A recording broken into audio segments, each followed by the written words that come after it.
Hey, it is great to be with you all this morning. We weren't able to be here last week because we had our third girl, and so everything is, I did nothing, so thank you for that. I stood there and then went, whoa, that's a baby. So if that deserves applause, I'll take more applause along the way. But things are great. They'll actually be here second service because they slept, because she didn't. So you understand how that works. We're starting off our new series, Jack in the Box, and I need some help this morning. I need a junior high boy who wouldn't mind shimmying up the stage. Do we have anywhere in here an active junior high boy? I know there are some junior high boys over there. Just pick one of the four of you at least so I don't have to call you out. There are lights. Go ahead. Come on. Come on. Come on. If you do it with me, they'll feel more peer pressure in it. They're in junior high. So come on. Come on. Yeah, there we go. We have no steps, so you just have to, that's why I said, oh, wow, that was impressive. I usually go with the butt on and then around. Okay, sorry, we don't have a mic for you, so you're just going to have to yell. Can you tell the audience what this is? A Jack in the Box? It's a Jack in the Box. He's right. He's been in school for 3 days, and so he's good to go. All right, this is what I need you to do. Okay, is the light on him? Can we see him okay? See good? Okay. I need you facing this way. I need you to do what it does. Okay? Can you do that? Okay.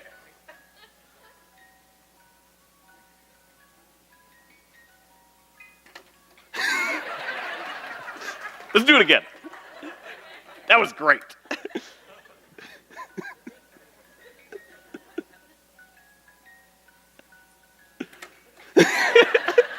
Okay, would you give a round of applause? You can go have a seat. Thank you, Landon. That makes you so happy. Before service, Lainey Page, she was playing with it. She's a younger girl, and she's doing it, and she does the same thing every time, and she jumped at the end, and she goes, to me, this is a box of death. I feel like that's maybe a little overstated, but I understand. This is what makes me laugh. So our daughter, Emily, who's 2, she does this over and over again. She loves the Jack in the Box. And every single time she kind of, oh, I didn't expect him to come. That actually surprised me. She gets to this spot, if you can hear the song. Trying to get my mic. And then she does this.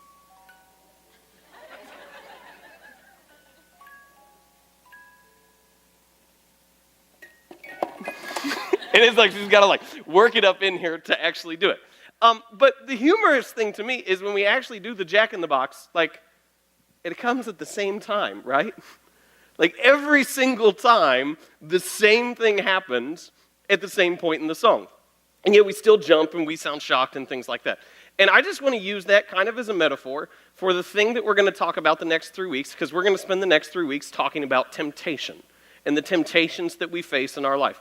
And here's the big point, the thing that I want you to understand. You could walk away now and you won't get the full depth of it, but you would understand what we're talking about. And that's the fact that there are no new temptations. They're predictable. They come in the same way over and over and over again.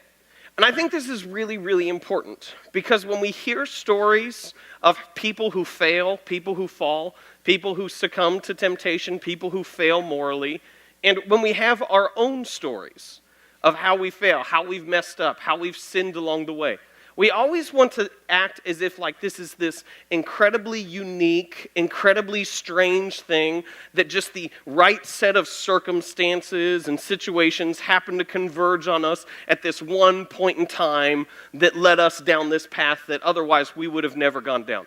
And I just want you to know that is absolutely not the case. There are no new temptations. As the video showed, even back in the Bible times, and we'll talk about through the rest of the service, there are no new temptations. There are only old temptations that have been repackaged and placed in new ways. And so here's the thing that you can understand that is so important, is that if you're going to live a life that follows God, if you're going to live a life that continually doesn't turn down the path of sin and down paths of destruction for your life, it's not complicated. It really isn't.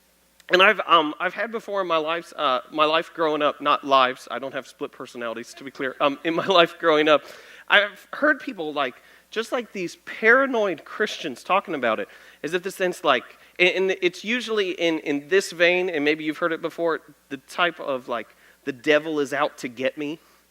The devil's out to get me. And it's just like this fear, like at any moment, I'm going to fall because I'm not ready. And what I want you to see is that like the ways that you are led down dark paths, the ways that you are led down a path that you don't want to go down is absolutely 100% predictable. It is obvious. And so what I want to do in this series is I want to show you the 3 temptations that you will continually face over and over again.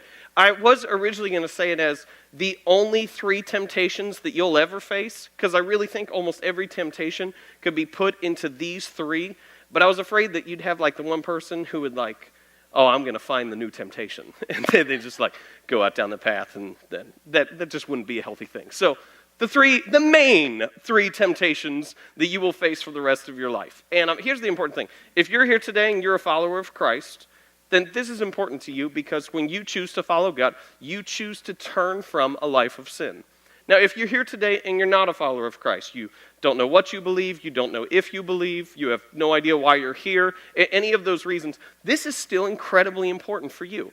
Because the same things in morality that will hurt us as Christians will hurt you whatever it is that you care about. Like, if you care about your relationship, if you care about your marriage, if you care about your friendships, if you care about your job, the same things are going to be temptations to you and will have an opportunity to destroy your life if you let them.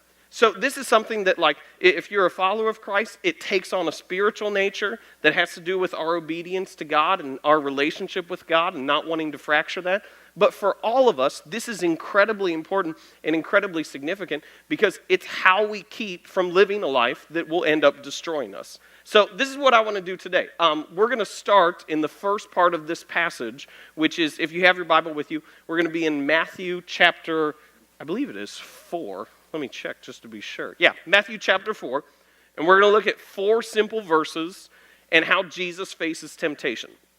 And to give you a little background about what's going on right before this, Jesus is, at this point in time, he is just starting his public ministry. So this is kind of early in the accounts that we have on his life. So what has happened here is he's performed one miracle. He has turned water into wine, and people start following him, which we need no explanation as to why people start following him. I think they were just waiting to see if he was going to do it again, because that's cool. And so he turns water into wine. People start following him. He goes over and he is baptized by a guy by the name of John the Baptist, who was a significant figure at that time. So he's baptized, which was same for him as it is for us today. It's his profession that he was a follower of Christ, that even though he was the Son of God, he still followed the Father and what the Father said. And then right after this happens, so he's kind of like at this huge peak where like, things are great. People think he's incredible. He's just now becoming really a significant public figure. He is led into the desert, which I think is important for us to emphasize right away because when we are most vulnerable to temptation is always when we're at the peak. When we think that nothing can touch us is always the time that we're going to be most vulnerable to be tempted and to give into it. And so let's take a look at his account of what happens. So this is Matthew chapter 4, and we're going to start in verse 1. It says, so after all this, so the baptism, the water into wine, that stuff, it says, then Jesus was led by the Spirit into the wilderness to be tempted by the devil. I'm not going to deal with that fully right now, but this is what I want you to see. There are times that God leads us into temptation. Now, I don't think that's every time. I don't think that's most of the time, if I could be honest with you. But there are times that happens. And we just need to if that bothers you, if you're like, oh, I don't get that, just hang on. We're going to deal with that at the end once we've kind of gone through the content. And so we'll pick that up later. And then verse 2, it says, after fasting 40 days and 40 nights, he was hungry. And so why was he fasting? Despite what you might think, Jesus did not have a little extra stuff on the love handles and you know what? If I'm going to be in public ministry, I need to be fit. I need to be in shape. I need to say this is not like a cleanse or anything like that. And it's interesting because the only I see one of the only reasons why people fast today is health benefits, which there are health benefits, but historically what fasting has been is it's been this thing where you take something that is a need in your life and you go without it so you can have a better understanding of how much you actually need other things. So in this situation, the idea on it is that food is a need, like you need to eat. That's part of it. And Jesus goes, I'm going to not partake of food because what the real need is for a relationship with God. And so if I remove that need, it'll help me have a better focus and a better understanding of what that true need is. And so he goes, this is crazy to me, he goes 40 days of fasting, and then he gives that really important line at the end. It says, and he was hungry. Now that's not just like a erroneous detail, that's not just a side item. That's incredibly significant, that after he fasts, Jesus was hungry. In the book of Hebrews, which comes later in the Bible, Hebrews chapter 4, verse 15, it tells us that everything that we are tempted with, Jesus was tempted with. And so it would be easy in this situation just be like, oh yeah, but he's Jesus, like, it's okay. But that's absolutely not the case, because Jesus felt this same temptation that we're going to feel. So he goes 40 days, and then he's hungry, which is predictable. It's obvious. And so I want to emphasize this right from the start, and this is so important to me. And the reason why this is so important to me is because I have seen this happen way too many times. That if you are going to fail, and just to be clear, like when it comes to following God, I believe there's grace, but I believe there are situations where you can fail. Like this is not the like rec basketball league where everyone gets a ribbon. That's not how the kingdom of heaven works. Like you can fail in situations. And that if you are going to fail, it's going to be obvious how it happens. And this is why that's so important to me, is because what I see when I see us interact, when I see us do things, is I see each person is just uniquely made, is specially gifted. Like there are no two people who are alike. And like within each one of us are quirks, are weird things. Like every single one of us, as much as we don't want the public to know it, we're a little weird deep down inside, and we're specially gifted, and we have unique abilities. And God tells us that we are fearfully and wonderfully made, that there is no one on earth who is like you. But then when we get to the area of temptation, the ways that we're going to fail are predictable. They're common.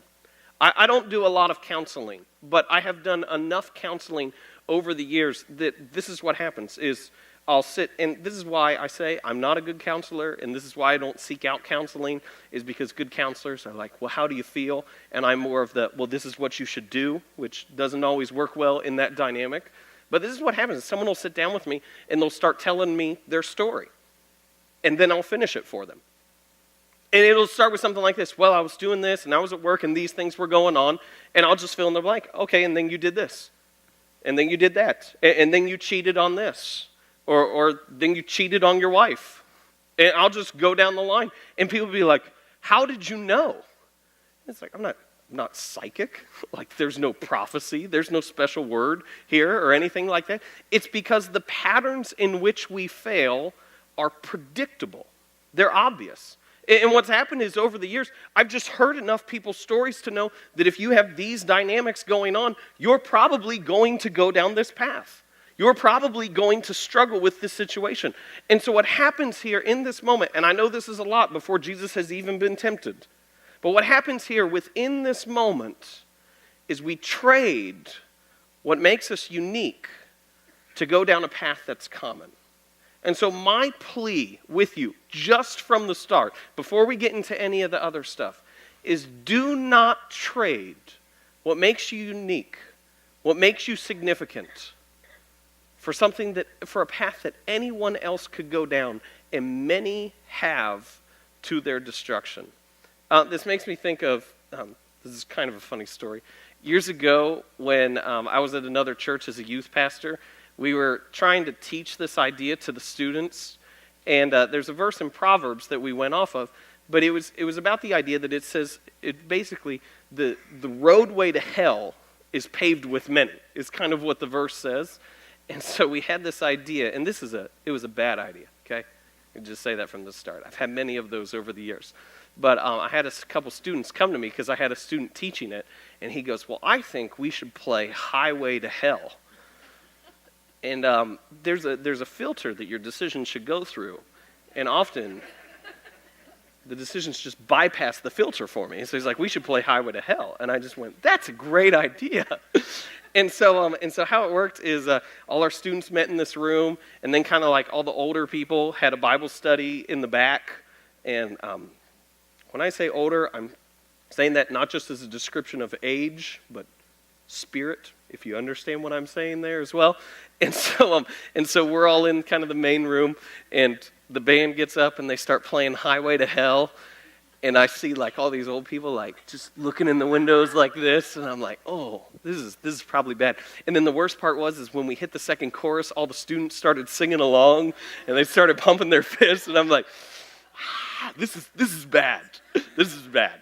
So this is what happens next. So Jesus is hungry, and then in verse 3 it says this. It says, the tempter came to him and said, if you are the Son of God, tell these stones to become bread.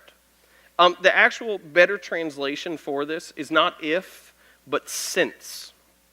And so what he's actually really saying is, since you are the Son of God. If, it's more of a challenge. Like, if you are, then do this. But that's not actually what he's doing. The tempter knows that he is the Son of God. And so he just says, hey, since you're the Son of God, tell these stones to become bread. And then this is what I imagine happened. Because it says Jesus was tempted in every way that we were. This is where I bet the internal dialogue in Jesus' head starts. And it's, hey, 40 days. Like, man, 40 days. You're hungry. You're the Son of God. Since you're the Son of God and you have the power and ability to do so, tell these stones to become bread. And this is what I bet went on. You know what? I could do that. I mean, I have fasted for 40 days. That's a long time. Like, me and the Father, we're close right now. And you know, I could turn them into bread. That'd be great. Like, if he was today, he'd be like gluten-free bread or something like that. Like, you know what? I can turn it into bread. Bread is good. And it wouldn't be a big deal. You know what? God wants me to be full. Like, he wants me to eat right. And he made food, and so it would just make sense, since he's given me this desire for food and given me the ability to create food, that this is actually what he would want me to do. You see, this is what happens in that moment, the moment that we're tempted, is that an internal dialogue starts playing through our head. And we start running through all the reasons as to why this is acceptable, why this is okay, why this should happen. And it usually goes somewhere along these lines. It's a matter of the fact, you know what? God gave me this desire. And if he gave me a desire, certainly he wants me to satisfy it. Or we put it along the line like, you know what? It's actually good is going to happen. Even though I've got to go through this thing right now and do this, which isn't correct, it'll lead to something that's good. And so I know God forbids this and he says don't do this, but in the end it'll all turn up all right. And isn't that what God is actually worried about? Isn't he just worried about results? Right? Been there? That we get in that moment, and initially we just go, yeah, this is wrong. But the more we sit on it, and the more we think about it, we start just playing through the scenarios in our head, and it's like, yeah, this is okay. And so the internal dialogue just goes on. It's like, yeah, this should happen. Yeah. And then same people actually convince themselves to the fact that, you know what, God would want me to do this. Really, that's what God would want, and so I should go ahead and do it. But then this is what Jesus says in response. He says, Jesus answered, "It is written, man shall not live on bread alone, but on every word that comes from the mouth of God." I'll unpack the full thing of what he says in a second. But the important thing that I want you to understand is he says no. Like right then and there, that's what he says, is he says no. Why did he say no? And you could go, well, Jesus, I mean, look at it like this. Like later on, you feed 5,000 people.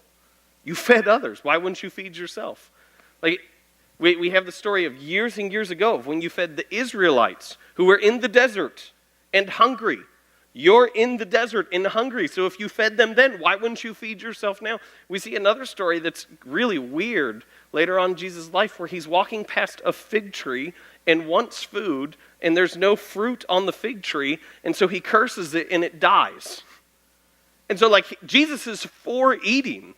And so you look at this and you go, well, why would he say no? And the answer is actually really, really simple. Is he wasn't in the desert to eat. That wasn't why he was there. He was there to fast and to focus on God. It's not the fact that the need was wrong. It's not the fact that the desire for food was in some way illegitimate. It's not the fact that there is any covenant or law or command against eating food. Like there isn't. It's a matter of the fact that, you know what, even though the need is fine, that's not what he was there to do. So we say it like this, even though the need was right, it was the wrong time for it. And so that's our first temptation that we have in this series. To meet a need that is right at a time that is wrong. To meet a need that is right at a time that is wrong. And this is what is so incredibly hard about this. Is that there's two things that you're going to say right away. You're going to say, but I have this desire. And you're going to say, but there's no commands against it. But what this temptation is about, it's not about what is wrong for everyone. It's about what's wrong for you. It's not about what your neighbor or brother or sister or parent or what someone else has done or what God is leading them to. It's about what God is leading you to do. Let me explain it like this. The Bible encourages us to work. Like that's a good thing. You should work hard. And he says like you work at what you do with all of your strength. But you know what? Even though work is a great thing, God may be leading you to a season of rest. Like he may be leading you to a point in time where you go, you know what? This is good. What you have done is good, but you need to stop. You need to slow down, either just to recharge yourself, to spend time with your family, to spend time with those around you. I read an incredible article this week about a guy who was a CEO of a company. And he said, I would travel, and he said, I was based in LA, and I would fly to New York weekly. And he said, I'm stepping down because I've got young teenager kids, and I need to spend more time with them. And in this memo, he says, I understand this may cost me tens of millions of dollars, but for me, this is the right move I need to make. Now, what's he going to do, honestly? If he looks at that in this situation, and this is what people will say, is like they'll be faced with a situation like that, and they'll go, what does the Bible say? What does the Bible say about what job you take, stuff like that? Honestly, nothing. Like, it doesn't say it in there. If he was looking in that specific situation, should I keep my job or should I step down so I can spend more time with my family? There is no like specific instruction, like if you're working this many hours a week and you're in this location and you have kids who are this age, this is what you're supposed to do. Like that would be fantastic if it said it. Our lives would be so much easier. But it doesn't. And so this is what he had to do. He goes, what's God leading me to in this moment? What am I supposed to do? You know, on the other end, is rest is good. But God may be leading you into a season of working hard, of engaging, of doing something significant. And you may look at that and your internal dialogue may say, yeah, but I've done a lot, but I've worked really hard, but I've done this before, and there are others who haven't done anything. And God may go, yeah, but I need your hands. I need you to step in. This is one that I've faced a lot, is there's nothing in the Bible that forbids dating. That forbids, if you're a single person, pursuing a spouse. There's a lot in the Bible that says pursuing a spouse if you are a married person, just so we're clear. But that if you're a single person, there's nothing that says that is anything against pursuing a spouse and dating. But I tell you, many times I have sat next to someone who has just gotten out of a serious relationship to say, I think you need to take a break. Like, I think you just need to be single for a while. And the response sometimes will be, yeah, well, what verse? There's no verse. I promise you, it's not there. But I think for this season of life, the best thing you could do is to reclaim your identity of who you are, because your identity for so long was put in that other person who you were so close with. And so I think what God is leading you to do is to step aside and be by yourself for a while. There's nothing in the Bible that is against having nice stuff. Like, the Bible is for us having nice stuff. But God may be leading you to a season of saving or giving, of pushing that aside for a little bit, of pushing your pursuit of more and better so that you can focus on other things. And the thing that is so hard about this, and I'll admit this, like, of the 3 temptations that we're going to cover, this is the hardest one to understand and to grasp. Because when we look at it and when we look at the situation, our immediate response is we want to look at everyone else. And we start telling ourselves, yeah, but they're doing that. But this person is doing it and enjoying it, and they're a follower of Christ, and they're a good person, so why can't I do this? But it's not about what God is doing in their life. It's about what He's doing in your life. It's not about the path that He's leading them on. It's about the path that He's leading you on. And this is what I can promise you. If you want to live a life and go down a path of destruction, the paths are common. They are well worn. They are obvious. But if you want to go down the path that God is leading you, it will be unique. It will be distinct. And so if you want to stand in a large crowd and be unknown, you say it like this: God is not for you. But if you're willing to step out and to see what God is actually doing in your life and what He wants to do in your life, there are going to be times that He's going to go, you know what, the need is right. I understand you have that desire. But the timing is all wrong. And that's not what I have for you in this moment. And I think that is so distinct that Jesus says throughout this is the first line when He says, man does not live on bread alone. Because this is what I see over and over again, is that when we're tempted with something, the only thing we can do is focus on that temptation. And it's like this. It's like when you have a book and you hold the book right in front of your face and you can see nothing else around you. And that's what we do, is when we're tempted with something, to go down a path to engage in something, we so hyper-focus on it that it's like we're holding the book here, and that's all that we can possibly see. And what Jesus is saying, He's going, no, just push it back. Just take a second to put this in perspective. And He's saying it's not about the bread. Man does not live on bread alone. And He would want to say in that exact moment when He's been fasting for 40 days and He's hungry, I tell you what, I'd be thinking about bread, right? Like 40 days, bread would sound good. I'm thinking about bread now. And I ate this morning. I used to tease Bethany, my wife, that every restaurant we went to, like, they bring you the bread at the beginning, and like we would get it, and then she would immediately say, like, this is the best bread I have ever had. And I'd be like, that's not possible. Like, it's not possible for every single time. And then we finally settled that Outback was the best bread she had ever had. So I highly encourage that.